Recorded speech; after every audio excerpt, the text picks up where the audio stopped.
السلام عليكم ورحمة الله وبركاته. الحمد لله رب العالمين والصلاة والسلام على أشرف المرسلين وعلى آله وأصحابه وأزواجه وذرياته وأهل بيته أجمعين. சங்கைக்கும் பெருமதிப்பிற்கும் உரிய பெரியோர்களே, சகோதரர்களே, எல்லாம் வல்ல அல்லாஹு ஜல்ல ஜலாலுஹு நாம் செய்யக்கூடிய எல்லா நற்காரியங்களையும் முகஸ்துதியின்றி இஹ்லாஸான முறையில் இறைவனுக்காக மட்டுமே செய்யப்பட்ட நல்வணக்கங்களில் நம் வணக்கங்களை அல்லாஹ் அங்கீகரித்துக் கொள்வானாக. நாம் செய்யக்கூடிய வியாபாரங்களிலும் தொழில்துறைகளிலும் நஷ்டம் இல்லாத ஹலாலான முறையில் நிரம்ப லாபத்தை பெற்று அந்த லாபகரமான வாழ்க்கை கொண்டு தம் தேவைகளையும் தேவை உடையவர்களின் தேவைகளையும் நிறைவேற்றக்கூடிய நல்ல பொருளாதாரத்தையும் உள்ள விசாலத்தையும் அல்லாஹ் நம் அனைவர்களுக்கும் வழங்கியல்வானாக. கஞ்சத்தனம் என்கிற தீய பண்பை விட்டு அல்லாஹ் நம்மை பாதுகாத்துக் கொள்வானாக. நம் கரங்களை என்றென்றும் கொடுக்கும் கரங்களாக ஆக்கியல்வானாக. யாசிக்கும் கரங்களாக ஆக்காமல் அல்லாஹ் பாதுகாத்துக் கொள்வானாக. நம்மை இந்த உலகத்தில் வாழ வைக்கும் காலமெல்லாம் நோய் நொடியின்றி உடல் ஆரோக்கியத்தோடு அல்லாஹ் நம்மை வாழ செய்வானாக. அந்த ஆரோக்கியமான வாழ்க்கை கொண்டு அல்லாஹ் ரசூலை நெருங்கக்கூடிய அனைத்து நல்ல அமல்களையும் புரியக்கூடிய நல்ல முத்தகீன்களின் கூட்டத்தில் அல்லாஹ் நம்மை ஆக்கி அருள்வானாக. திடீர் மரணங்களை விட்டும் தீய மரணங்களை விட்டும் நம்மையும் நம் குடும்பத்தையும் நம் சமூகத்தையும் அல்லாஹ் முழுமையான முறையில் பாதுகாத்துக் கொள்வானாக. மருத்துவமனையின் செலவினங்களை விட்டும் வேதனைகளை விட்டும் அல்லாஹ் நம்மை காத்தருள்வானாக. நம்மில் யாரெல்லாம் நோயால் பாதிக்கப்பட்டு வீடே கதி என்றும் ஆஸ்பத்திரியை கதி என்றும் அல்லல் பட்டும் அவதியுற்றும் இருக்கிறார்கள் அத்தனை மக்களுக்கும் வெகு விரைவில் நோயை போக்கி உடல் ஆரோக்கியத்தை வழங்குவதோடு அந்த ஆரோக்கியத்திற்கு நன்றி செலுத்தக்கூடிய மக்களாக அவர்களையும் நம்மையும் அல்லாஹ் ஆக்கி அருள்வானாக. நாம் மரணிக்கிற பொழுது லா இலாஹ இல்லல்லாஹ் முஹம்மதுர் ரசூலுல்லாஹ் என்ற கலிமாவை மொழிந்து ஜன்னத்துல் ஃபிர்தௌஸை கண்ணால் கண்டு அகமகிழ்ந்து சிரித்த மன்னவா மரணிக்கக்கூடிய நல்பாக்கியம் பெற்ற மக்களில் அல்லாஹ் நம்மை ஆக்கி அருள்வானாக. மரணித்தும் மரணிக்காத இறைநேசரின் கூட்டத்தில் அல்லாஹ் நம்மை ஆக்கி அருள்வானாக. நாளை மறுமையில முத்து முஹம்மது ரசூலுல்லாஹி ஸல்லல்லாஹு அலைஹி வஸல்லம் அவர்களின் திருக்கரங்களால் ஹவுதுல் கௌசர் என்கிற தடாகத்தின் நீர்வருகி அன்னாரின் ஷஃபாத்தை பெற்று அன்னாரின் கரம் பிடித்து ஜன்னத்துல் ஃபிர்தௌஸ் என்ற உயர்ந்த சொர்க்கத்தில் அவர்களோடு அல்லாஹ் நம்மை சங்கமிக்க செய்வானாக. எல்லாவற்றுக்கும் மேலாக இறை அன்பை பெற்று இறைவனை பார்த்து பரவசமடையக்கூடிய நல்ல தௌஃபீக்கினையும் லிக்காவையும் அல்லாஹ் நம் அனைவர்களுக்கும் வழங்கி அருள்வானாக. அருமையான மோமின்களே, கண்மணி முஹம்மது ரசூலுல்லாஹி ஸல்லல்லாஹு அலைஹி வஸல்லம் அவர்களின் பாசறையில் வளர்ந்த சஹாபாக்கள் எந்த அளவுக்கு புடம்போட்ட தங்கங்களாக மாறினார் என்பதை செய்தினா உமர் இப்னு கத்தாப் ரலியல்லாஹு அன்ஹுடைய வரலாறை வைத்து நாம் தெரிந்து கொள்ளலாம். உமர் ரலியல்லாஹு தஆலா ஒரு கட்டத்தில் சொல்வார்கள், ஆடு மேய்க்க கூட தகுதி இல்லாத என்னை நாடாளும் மன்னராக பெருமானார் ஸல்லல்லாஹு அலைஹி வஸல்லம் மாற்றி அமைத்தார்கள் என்று உமர் ரலியல்லாஹு தஆலா சொல்லுவார்கள். அவங்க வாப்பா திட்டும் போது சத்தம் போடுவாங்க. உமர் ரலியல்லாஹு வாப்பா மாடு மேய்க்க கூட லாக்கி இல்லை அப்படிங்கிற மாதிரி சத்தம் போடுவாங்களாம். அது சொல்றாங்க, நான் ஆடு மாடு ஒட்டகம் மேய்ப்பதற்கு கூட தகுதி இல்லாத என்னை நாடாளும் மன்னராக என்னை பெருமானார் ஸல்லல்லாஹு வார்த்தெடுத்தார்கள் என்று சொல்லி உமர் கத்தாப் ரலியல்லாஹு தஆலா அவர்கள் அடிக்கடி இந்த வார்த்தையை சொல்வார்கள். ஒரு கட்டத்தில் பெருமானார் ஸல்லல்லாஹு காலத்திற்கு பிறகு சையதுனா அபூபக்கர் சித்தீக் ரலியல்லாஹு தஆலா அவர்கள் ஆட்சி செய்து கொண்டிருந்தார்கள். அப்படி ஆட்சி செய்து கொண்டிருக்கிற பொழுது ஒரு தினந்தோறும் அவருடைய வேலை என்னவென்று சொன்னால், மதீனாவின் ஓரத்தில் இருக்கக்கூடிய ஒரு வீட்டிலே ஒரு மூதாட்டி அனாதையாக இருக்கிறார். சம்பாதித்து கொடுப்பதற்கு யாரும் இல்லை, அவருக்கு சமைத்து போடுவதற்கும் யாரும் இல்லை. எல்லா தேவையும் இன்னொருவர் இருந்தால்தான் செய்ய முடியும் என்கிற சூழலுக்கு இருக்கக்கூடிய மூதாட்டிக்கு சையதுனா அபூபக்கர் சித்தீக் ரலியல்லாஹு தஆலா தினம்தோறும் போவார்கள். அவருக்கு தேவையான துணிமணிகளை துவைத்து போடுவார்கள், சமைத்து கொடுப்பார்கள், சமைத்து உணவையும் ஊட்டியும் விடுவார்கள். என்னென்ன தேவைகள் இருக்கிறதோ அனைத்து தேவைகளையும் செய்தனா அபூபக்கர் சித்திக் ரலியல்லாஹு தஆலா அன்ஹு செய்து கொண்டு வந்திருந்தார்கள். இவர்கள் எங்கோ தினந்தோறும் போகிறார்கள் என்பதை பார்த்த உமர் ரலியல்லாஹு தஆலா அவர்கள் அதை எப்படியோ அதை ஆராய்ந்து அந்த வீடை இவர்களும் கண்டுபிடித்து விட்டார்கள். அபூபக்கர் சித்திக் ரலியல்லாஹு தஆலா இந்த உலகத்தை விட்டு மரணித்த பிறகு செய்தனா உமர் இப்னு கத்தாப் ரலியல்லாஹு தஆலா அன்ஹு அபூபக்கர் சித்திக் ரலியல்லாஹு தஆலா எந்த பெண்மணிக்கு உதவி செய்ய சென்றார்களோ அதே வீட்டுக்கு உமர் ரலியல்லாஹு தஆலா அவர்கள் எல்லா பொருட்களையும் எடுத்துக்கொண்டு அபூபக்கர் சித்திக் ரலியல்லாஹு தஆலா என்ன காரியங்களை செய்தார்களோ அனைத்து காரியங்களும் செய்வதற்கு நாடாளும் மன்னர் உமர் ரலியல்லாஹு தஆலா போறாங்க. போன மாத்திரத்தில் எல்லா வேலையும் செய்து கொடுக்கிறார்கள். ஒரு கட்டத்தில் பேரித்தம்பழத்தை உணவாக கொடுக்கிறார்கள்.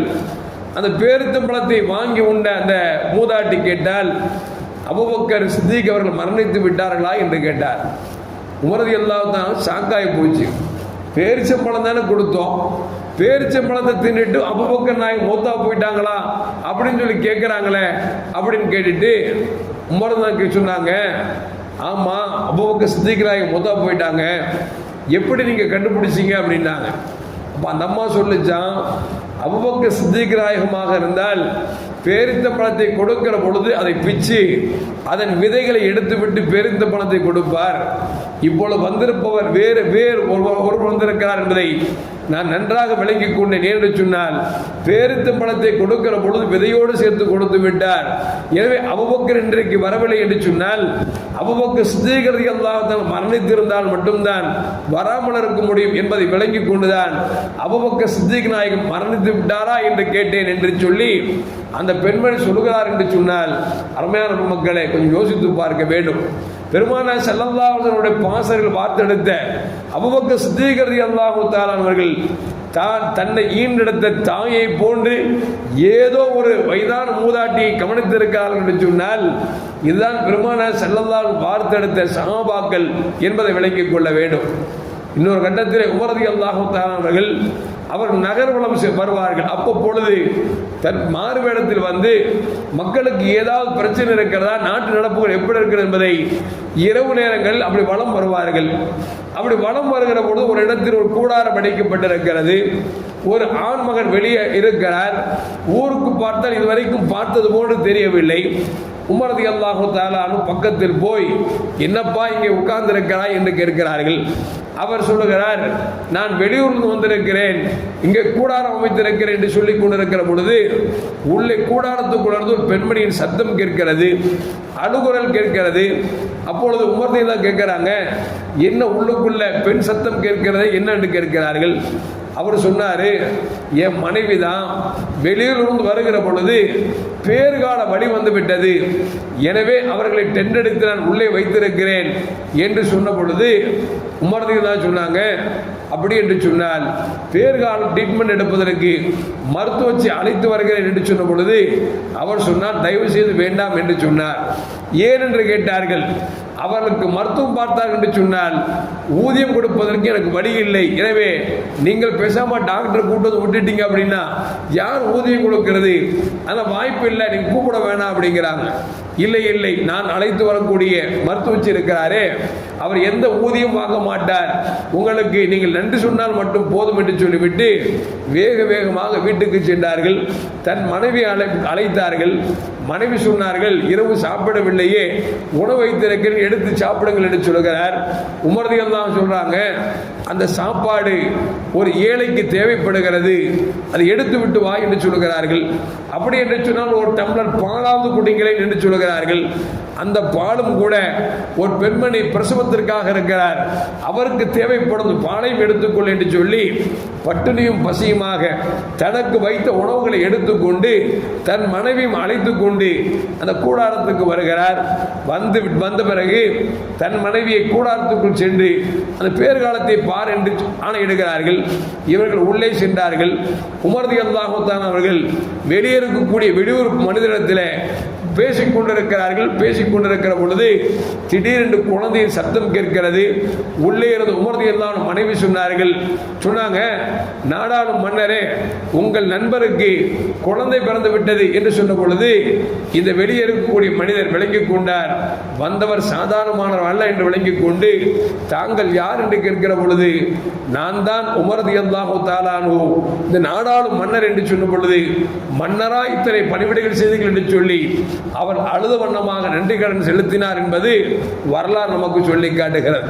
எதற்கு சொல்லவர் என்று சொன்னால், ஒரு தலைவர் என்று சொன்னால், ஒரு நாடாளும் மன்னர் என்று சொன்னால் எப்படி இருக்க வேண்டும் என்பதை செய்தனா உமர் ரலியல்லாஹு அன்ஹுடைய வாழ்க்கை வரலாறு நமக்கு சொல்லி காட்டுகிறது என்று சொன்னால், அருமையான மக்களே, இன்றைக்கு பொண்டாட்டி குழந்தை பிறந்தா கூட புருஷனுக்கு அக்கறை இல்லை, கவலை இல்லாமல் உட்கார்ந்துட்டு இருக்கான்.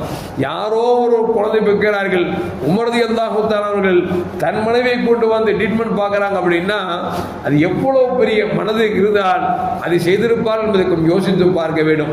அதனால் தானே காந்திஜி சொன்னார், இந்தியாவை நல்ல ஒரு ஆட்சி வர வேண்டும் என்று சொன்னால் உமரின் ஆட்சியை போன்று வர வேண்டும் என்று சொல்லி இந்தியாவின் சுதந்திர தந்தை என்று சொல்லக்கூடிய காந்தி சொல்கிறார் என்று சொன்னால், உண்மையில் அப்பொழுதுக்கட்ட ஆட்சியை கொடுத்தவர்கள் செய்தனா உமர் ரலியல்லாஹு தஆலா அன்ஹு.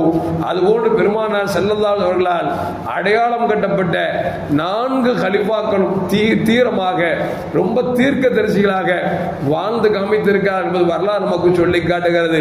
எல்லாம் வல்ல அல்லாஹ் ஜல்ல ஜலாலுஹு அப்படிப்பட்ட சஹாபாக்களை நேசித்து அவர்கள் வழியில் வாழக்கூடிய நல்ல முத்தகீன்களின் கூட்டத்தில் என்னையும் உங்களையும் அல்லாஹ் ஆக்கிக் கொள்வானாக. அஸ்ஸலாமு அலைக்கும் வரஹ்மத்துல்லாஹி வபரகாத்துஹு. ஸல்லல்லாஹு அலா முஹம்மத் வலைஹி வஸல்லம். ஸல்லல்லாஹு அலா முஹம்மத் ஸல்லல்லாஹு அலைஹி வஸல்லம். ஸல்லல்லாஹு அலா முஹம்மத். யா ரப்பி ஸல்லி அலைஹி வஸல்லம்.